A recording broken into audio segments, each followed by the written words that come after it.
Hai calon sultan, video ini terinspirasi dari komen ini. Makasih ya buat kamu yang udah ngasih ide ini untuk dijadiin cerita. Buat kalian yang mau ide yang dijadiin cerita juga, yuk komen di bawah ide-ide menarik kalian. Selamat menonton guys.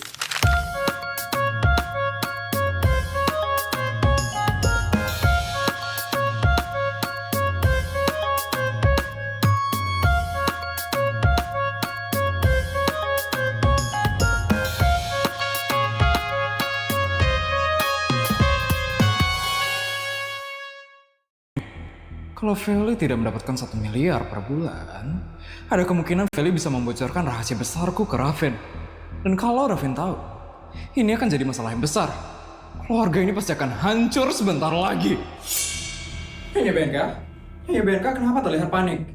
Asisten, ada hal penting yang harus saya beritahukan kepada kamu. Apa itu Nyonya BNK? Suryo tidak mau lagi memberikan uang 1 miliar kepada keluarga Feli. Sekarang saya bingung sekali, asisten. Saya takut Feli akan menyebarkan rahasia Raven kepada orang-orang.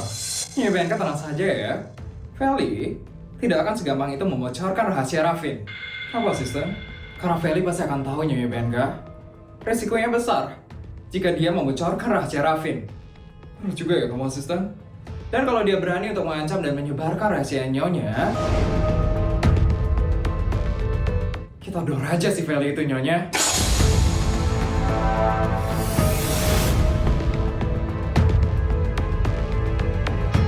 Bagus juga ide kamu, asisten. Sekarang, gimana anak saya Raven? Dia tadi sudah diantar sama sopir kan? Dia pasti sekarang pulang dengan sopir kan? Dia tadi naik motor ke sekolahnya, Nyonya BNK. Apa? Kenapa kamu memberikan dia izin untuk naik motor ke sekolahnya? Maaf Nyonya, saya sudah memaksa. Tapi Dek Raven tidak mau mendengarkan saya. Raven, kenapa dia susah sekali sih dikasih tahu? Terus dia di mana sekarang? Harusnya sedang dalam perjalanan ke sini Nyonya. Karena sekarang sudah waktunya pulang sekolah. Pokoknya kamu pastikan dia aman. Dan jangan sampai dia kenapa-napa lagi di jalan. Siap Nyonya BNK? Sakit banget. Ya ampun Dek, jangan ngebut-ngebut dong naik motornya. Jadi jatuh kan kamu tadi.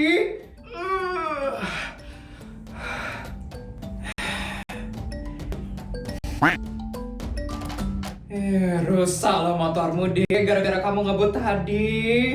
Bisa diem gak sih? Gue udah jatuh terus mau gimana lagi? Mending lo bantuin gue deh. Ini punggung gue sakit banget tau gak sih? Iya, saya ambilkan minyak dulu ya buat kamu.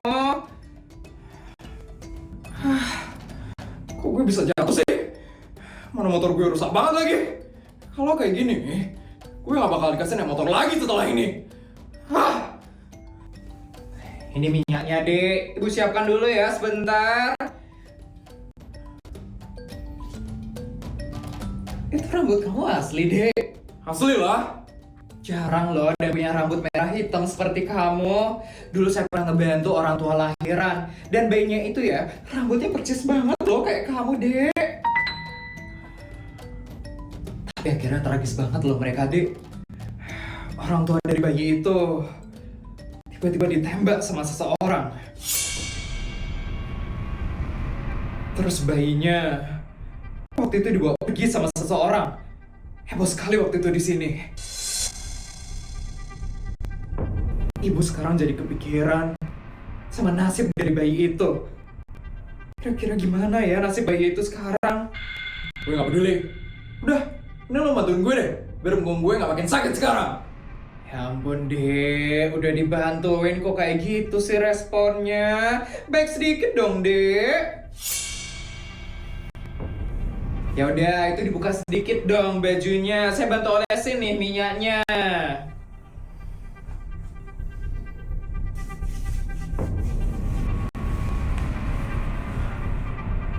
Saya olesin ya, Dek, minyaknya.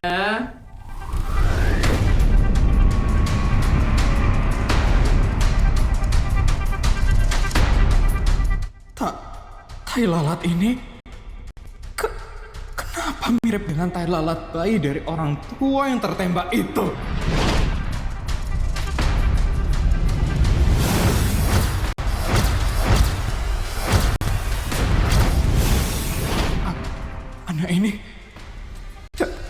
Jangan-jangan benar. Dia bayi yang waktu itu orang tuanya tertembak. Rambutnya, tai lalatnya, semuanya mirip. Balik banget sih lo. Dari tadi gue suruh ngolesin. Lama banget sih ngolesinnya. Kamu apaan sih lo gak jelas? Lo tahu gue ini siapa? Gue adalah anak dari pejabat tertinggi di negara ini. Sekali lagi, di negara ini. Ngeselin banget. Mending gue pergi aja dari sini. Dek. Benar. Dia orang itu. Dia adalah anak dari orang tua yang tertembak misterius waktu itu. Rambutnya sama, tai lalatnya. Dan sepertinya, kalau bayi itu masih hidup, pasti seumuran orang itu. Tapi kenapa bayi itu bisa hilang? Apa ternyata yang mengambil dia itu pejabat paling tinggi di negara ini? Berarti keluarga Mandala itu.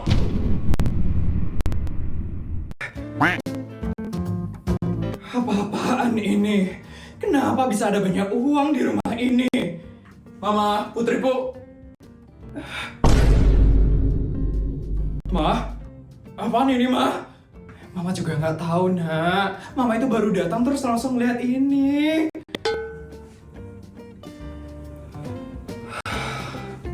Pak, itu uang apa, Pak? Papa iseng, Ma. Ngejual satu perusahaannya Papa. Terus, Papa kira bakal terjual dengan harga yang murah. Sekitar 1 triliun atau 2 triliun aja. Terus, ternyata laku berapa, Pak? Ternyata lakunya di harga 79 triliun. Apa? Papa nggak nyangka kalau bisa laku dengan harga yang tinggi. Padahal bisnis itu nggak untung-untung amat. Tapi kenapa bisa kejual dengan harga tinggi? Ya ampun, Papa. Terus gimana ini, Pak? Uangnya harus diapain ini, Pak? Iya, Pak. Ini banyak banget loh uangnya. Papa juga nggak tahu. Kita lihat nanti aja. Papa lagi pusing banget sekarang.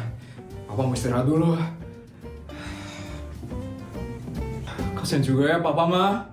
Iya, Nak. Pasti Papa itu pusing terus. Mikirin uangnya yang makin banyak. Isabel, cucu nenek. Nenek, Ibu gimana keadaannya, Bu? Sehat? Sehat kok, Isabel. Nenek nggak apa-apa, Nek. Nenek nggak apa-apa kok, cuman agak lelah saja sedikit. Bu, Ibu benar nggak apa-apa. Ibu kok kelihatannya pucat banget, Bu. Benar kok, Isabel. Nenek senang sekali ngelihat kalian ngumpul seperti ini. Putri juga senang ada Nenek di sini. Nenek sehat-sehat terus ya, Nek. Supaya Nenek bisa bareng terus sama Putri. Iya, Cu. Amin. Doain Nenek terus sehat ya, Cu. Pasti dong, Nek. Ya udah, kalau kayak gitu Putri ke kamar dulu ya. Putri mau ganti baju. Iya, Nak. Selamat istirahat ya, Cu. Iya, Nek. Sama. Isabel. Iya, Bu. Hidup ini kita nggak tahu ujungnya bakal seperti apa, Isabel. Ibu ingin menitip sedikit pesan buat kamu. Pesan apa ya, Bu? Kalau nanti Ibu nggak ada, kamu harus tetap kuat ya, Isabel. Maksud Ibu kenapa tiba-tiba ngomong kayak gini, Bu? Pokoknya kamu jangan sampai hancur ya, Isabel. Kamu jangan kelamaan menangis. Mana bisa Isabel itu nggak nangis kalau Ibu nggak ada? Boleh menangis, tapi jangan tenggelam dalam tangisan itu. Karena setelah Ibu tidak ada, hanya kamu rumah bagi Putri, Isabel. Putri itu memang kelihatannya ceria. Putri itu memang kelihatannya kuat. Tapi dia hatinya sangat lembut sekali, Isabel. Kalau ibu pergi meninggalkan dunia ini, Putri pasti bakal hancur sekali. Apalagi ibu hidup lebih lama daripada kamu dengan dia. Ibu, ibu kenapa tiba-tiba ngomong kayak gini, Bu? Semua orang pasti akan pergi jika sudah waktunya, Isabel. Makanya ibu berbicara seperti ini ke kamu. Jadi ibu mau, kalau ibu sudah tidak ada nanti, kamu jaga ya, Raja dan Putri. Iya, Bu. Selama kamu masih mendengarkan nasihat ibu, selama kamu masih sayang dengan keluarga kamu, ibu akan berusaha untuk tetap hidup, Isabel. Ibu nggak apa-apa kan, Bu? Gak apa-apa, Isabel. Ibu hanya ingin menitipkan sedikit pesan buat kamu. Ya sudah, kalau begitu ibu mau ngeteh dulu ya, Isabel. Ibu mau ke dapur dulu sekarang.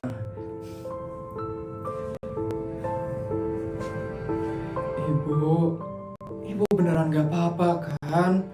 Sepertinya ibu menyembunyikan sesuatu.